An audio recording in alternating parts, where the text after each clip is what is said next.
राज्याचे उपमुख्यमंत्री अजितदादा पवार यांचे बुधवार दिनांक 28 जानेवारी रोजी अपघाती निधन झाल्यामुळे त्यांना श्रद्धांजली वाहण्यासाठी कोरेगाव शहरात बुधवार दिनांक 29 जानेवारी रोजी सर्वपक्षीय बंद पाळण्यात आला.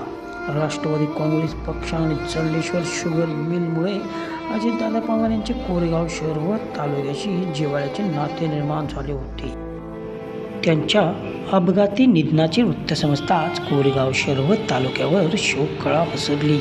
काही वेळात शहर व परिसरात त्यांना श्रद्धांजली वाहणारे अनेक फ्लेक्स लावले होते.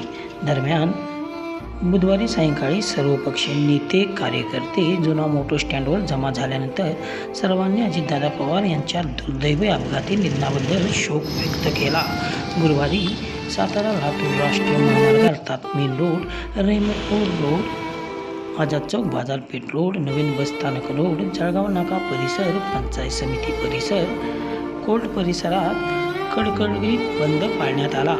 सर्वपक्षीय बंदला व्यापारी वर्गांनी चांगला प्रतिसाद दिला.